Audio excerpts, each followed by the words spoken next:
Est-ce que j'ai vraiment besoin de faire un commentaire pour cette intro? Non, je crois que ça en vaut pas la peine. Allez, on est parti. J'avais dit qu'on allait passer, que les Bordelaises allaient passer leur temps à défendre jusqu'à la fin du match. Et sur les peu d'offensives qu'elles ont eues, ben ouais. Comment vous expliquer? Elles étaient inexistantes, hein. Donc voilà. Sur ce, ciao ciao. Au prochain match à domicile contre Guingamp. Allez, salut, c'est bon. Oh là là, quel désastre enculé de merde. Mais quel désastre enculé, monsieur Lopez. Non mais attendez, vous imaginez quand même qu'il y a 4-5 ans de ça. Et je l'avais dit dans la vidéo précédente ou dans d'autres vidéos. Mais il y a 5 ans de ça. Même si il n'y avait pas la victoire au bout du fil, tout au bout de l'intégralité du match, on avait une équipe quoi. On avait une équipe qui pouvait défendre. Vu les transitions rapides des Parisiennes, des premières secondes jusqu'à la 90e minute, et même proposer des phases offensives, même si ça manquait de réalisme. Mais merde quoi. C'est quoi ce score là? Là on dirait un score de FIFA ou de PES frère. Va falloir s'attendre au pire contre le Paris FC, contre Fleury 91, contre les Rémoises aussi qui aujourd'hui ben voilà est capable de s'installer dans le top 5. Mais là contre le Paris Saint-Germain en ce samedi 20 janvier, elles sont quasiment inexistantes les Bordelaises là. Alors oui, vous allez dire oui la jeunesse, oui gna gna gna gna gna, mais ça excuse pas tout, je suis désolé. C'est pas, comme je dis, c'est pas parce que il y a c'est le Paris Saint-Germain en face ou l'Olympique Lyonnais ou ces 5 clubs qui font partie des favoris à chaque saison que ça y est, faut se laisser et leur laisser déployer leur jeu comme si c'était un match d'entraînement pour elles quoi. Mais allez-y enculé. Vous êtes jeunes, là on dirait une équipe amateur. Alors oui, je sais que vous avez été quasiment inexistante pendant tout le match, mis à part ce petit but pour l'honneur de Hawa Sangaré à la 72e minute de jeu. Mais à un moment donné, si vous voulez vous montrer face à des poids lourds, mais allez-y, n'ayez pas peur de les faire mal. Même si elles sont très rapides dans leur jeu, mais n'ayez pas peur de leur faire mal, enculé. Je fais plus même l'ouverture du score sur penalty. Et encore une fois, c'est le même scénario que le match que les phases allées. Mais Carly, mais tu peux pas faire ce genre de faute. Tu ne peux pas sans déconner. Quitte à la laisser te prendre de vitesse, mais ne fais pas ce genre d'obstruction. Ne fais pas cette putain d'obstruction dans la surface de réparation quoi. Merde. Je fais même si tu sais que tu seras pertinemment battu par l'adversaire. Parce que t'as un manque d'expérience en défense. Mais ne fais pas ce genre de conneries quoi. Merde. Et après, ben voilà, hein, comme je dis, les Parisiennes, elles ont déroulé jusqu'à la fin de la première période. Avec un score de 3-0. Et puis là, la 4e, allez.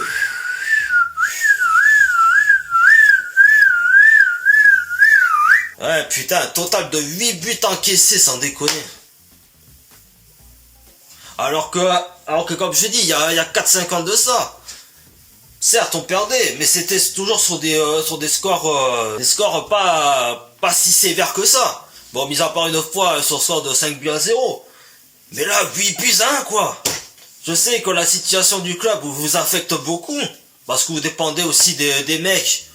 Oh oui, selon Albert Herrera, qui sont capables d'être mieux que l'adversaire.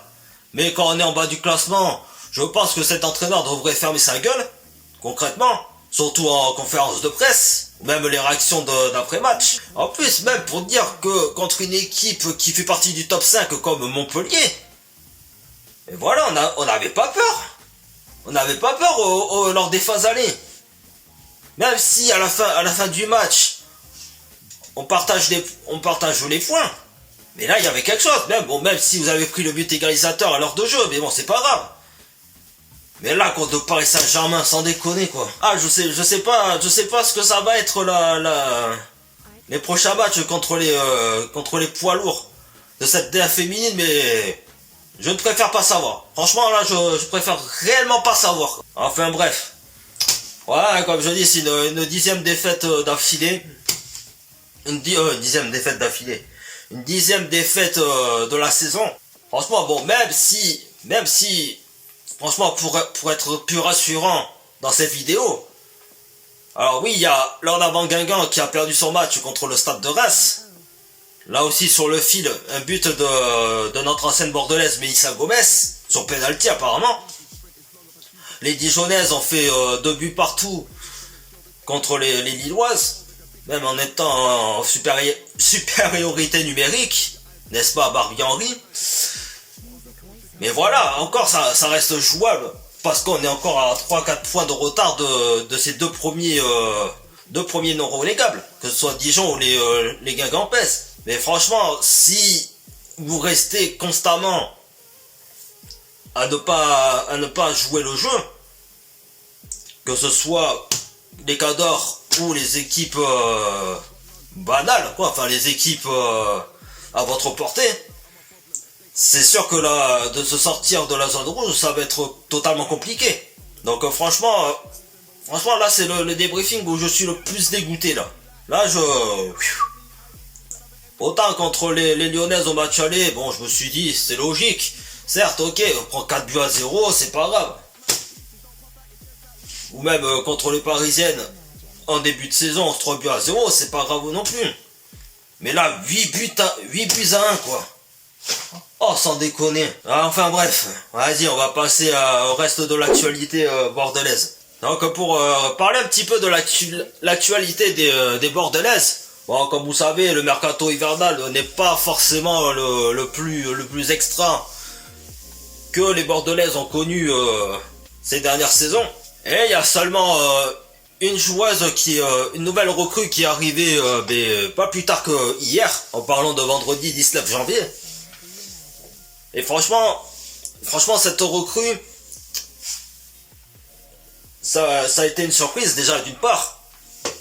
Ça a été une surprise parce que franchement, voilà, elle venait d'une équipe, enfin juste avant, hein.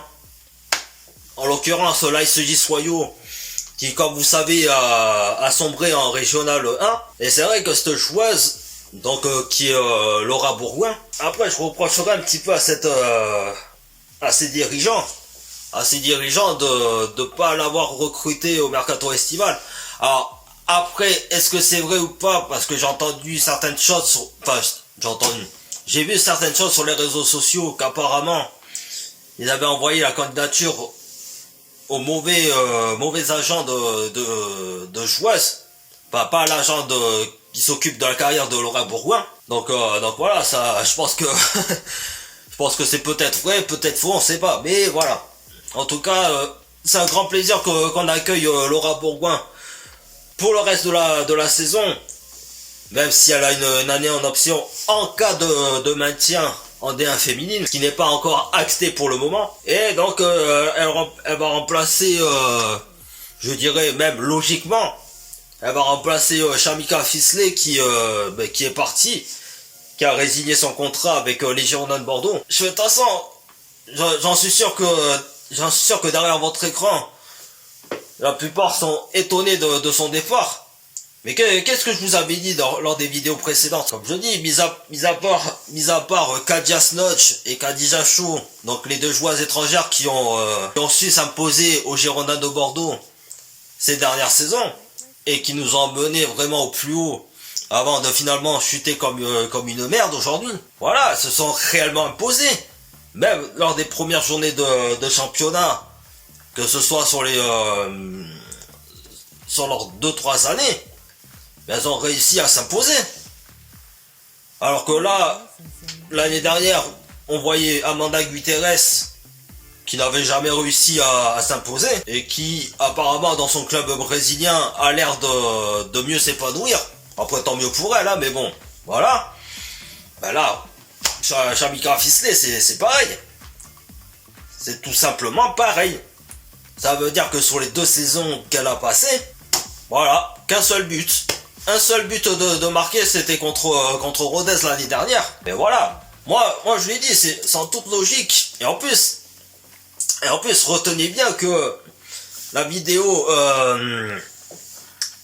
je crois que c'était la rétro de 2023. Rappelez-vous réellement de ce que j'avais dit dans la vidéo. Hein. J'ai dit, j'en suis sûr et certain que Shamika, elle va faire ses valises au mercato hivernal. Eh ben ça n'a pas loupé. Après, attention, c'est pas pour être prétentieux ou quoi que ce soit. Mais à un moment donné, moi quand je vais au stade de Saint-Germain-du-Bouscat pour les matchs à domicile, ou même quand je regarde à l'ordinateur les matchs à l'extérieur, mais je le voyais qu'elle n'arrivait pas à s'imposer.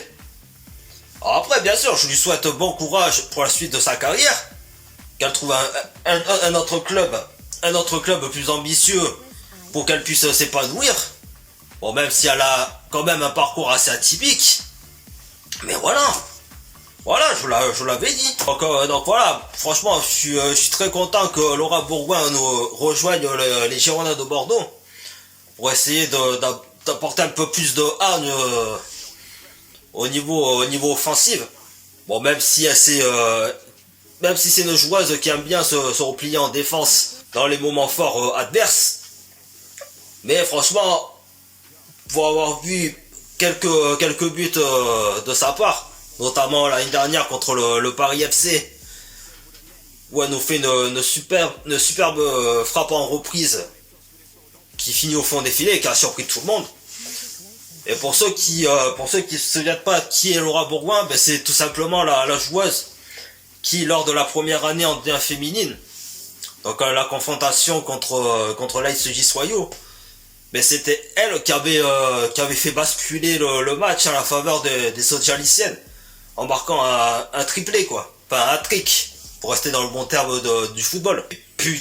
Et putain de merde, que je parie qu'avec sa hargne et son grand caractère qu'elle a sur le terrain, mais croyez-moi qu'elle va réveiller cette équipe bordelaise, même si elle est jeune.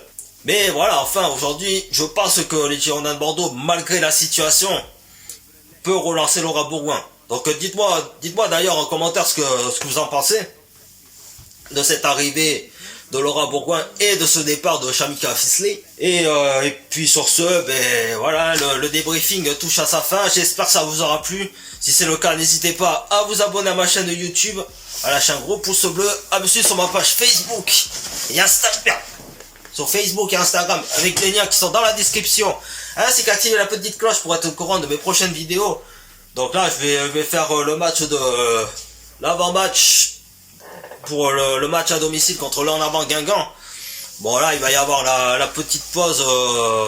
Alors, est-ce que c'est la trêve internationale ou c'est la semaine de Ligue des Champions? Je sais pas. Mais voilà, comme je dis, vaut mieux préparer les choses à l'avance, comme ça on est tranquille. Et puis sur ce, ben on se retrouve pour une prochaine vidéo. Allez, salut tout le monde et vive la chocolatine.